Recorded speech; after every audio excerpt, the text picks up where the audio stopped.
Hi. Thanks for inviting me to speak, John.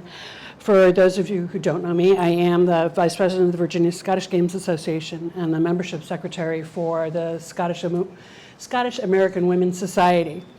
What this doesn't cover is that I may have been the first female judge of heavy athletics in the Mid-Atlantic region and potentially one of the first on the East Coast. So to talk a little diversity, there's where it comes in with us at least.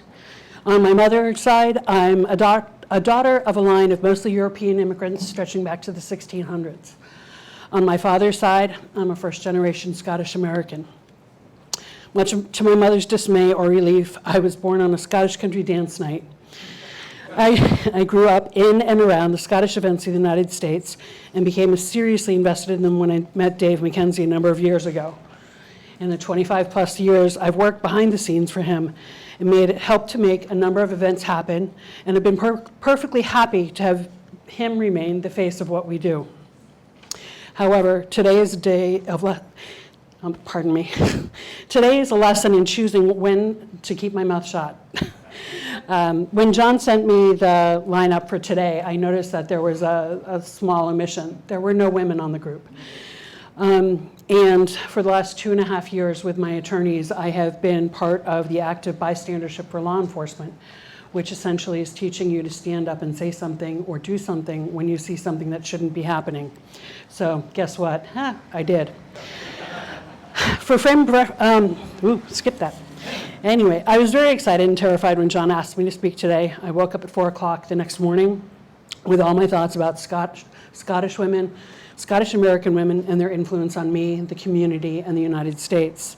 I thought about Grandma emigrating from Scotland with 4 young children, amongst them my father at the young age of 2. I thought about Allison, a more modern immigrant from Scotland who came here for school, earned her JD, and represented and introduced me to the SNP and Tartan Day events in DC, New York, and LA. I thought about the women I met through VSGA and SAWS, the incredible friendships I've made in the athletic and festival communities. I thought about Miss Milligan and Mrs. Stewart, who ensured that Scottish country dance would endure and my parents would meet. I thought about Evelyn Murray, who founded one of the largest Scottish festivals and Highland Games in the United States, where I would get my first taste of working and later organizing Scottish events. I thought of my mother, Beverly, who with my father established the New England branch of the Clandonachie Society. Enter Maria, voice of reason. She reminded me that John suggested an update on SAWS and VSG, so here we go. In 2016 and 2017, it became readily apparent that women of Scottish ancestry and Scottish interests needed a group that would help support them and explore their Scottish ancestry. So for lack of a better description, all things Scottish. In 2017, Jennifer Robertson, Maria Ward, Anne Boleyn Pardini, Alison Preby, and Shannon Runyon became the charter members of the Scottish American Women's Society of Washington, D.C. Today, we have 62 members in 16 states, the District of Columbia, and United Kingdom. We boast ancestors who crossed the Atlantic around the time of the Mayflower, and some who crossed a lot more recently. We are scholars, athletes, dancers, genealogists, students, financiers, executives, Gaelic speakers, musicians, lawyers, nurses, authors, assistants, event planners, artists, specialists, teachers, retirees, and wives, mothers, daughters, and I think more than a few grandmothers.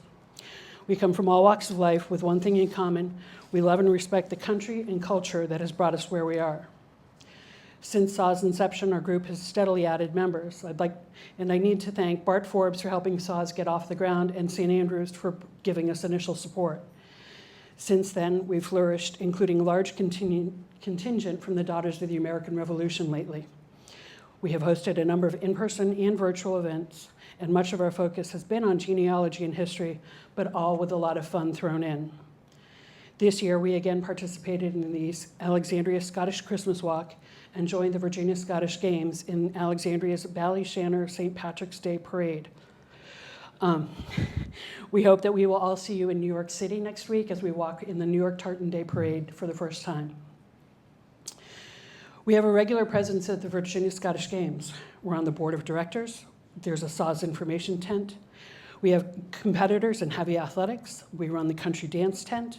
We have pipers and pipe bands. And for a touch of fun, we host a shortbread competition.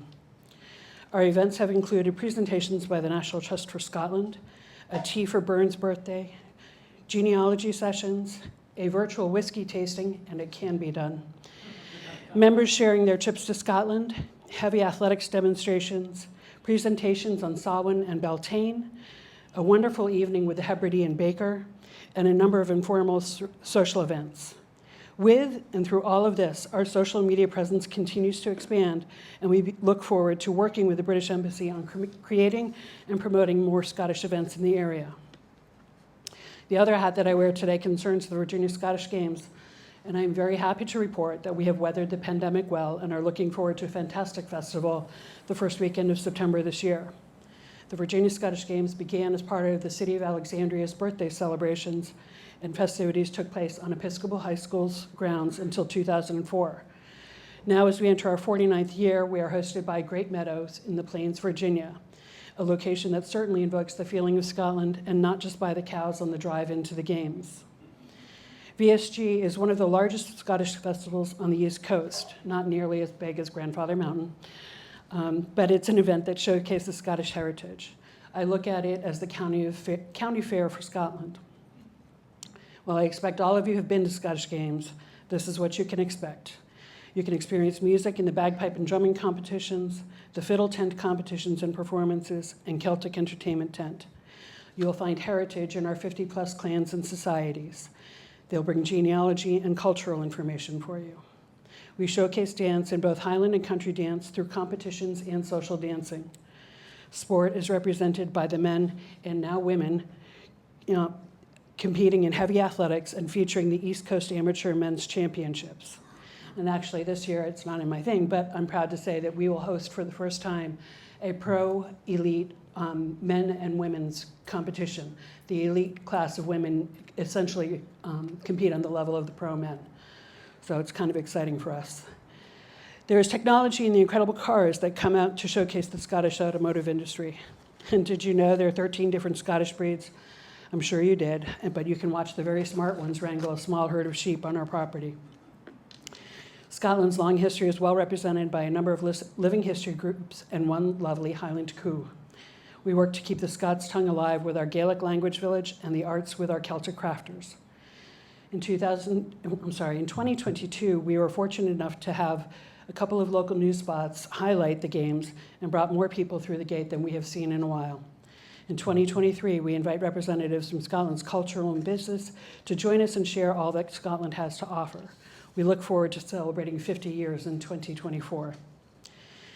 We could all expound on the contributions of Scottish and Scottish American women like Miss Jean Milligan, Mrs. Isabel Stewart, Flora MacDonald, Katie Tunstall, Grandma Moses, Elizabeth Taylor, Martha Graham, Annie Lennox, Elizabeth Alexandra Mary Windsor, Juliet Gordon Lowe, Elizabeth Arden, Norma Jean, Krista McAuliffe, and Judy Garland. However, it's the contributions of Kate, Beverly, Donna, and Allison Duncan, Heather and Kathy Eklund, Isabel Duncan Simpson, Anne, Melissa, and Allison Geeky, Doreen Gibson, Wendy and Heather McIntosh, Pauline Hamilton, Marcia Rising, Janetta McCall, Florence Howe, Sally D., Marianne Taylor, Heather McKenzie, Maria Ward, Marge McConnell, Helen Harlow, Allison McDonald Duncan, Elizabeth and Charlotte Reed, and Stephanie Stewart, with a whole host of other women in the Scottish American community that have raised me and generations of women like me that you should know. The women who are invested, that are in their Scottish heritage, and that work to maintain their connection to that heritage in this melting pot we call home. And though they're not here, I want to offer my congratulations to my distant cousin, Congressman Duncan, I'll find their relations soon enough, and Congressman McIntyre on their awards this evening. And while I'm happy to answer questions for you, I'm sure everybody wants to get downstairs for a whiskey.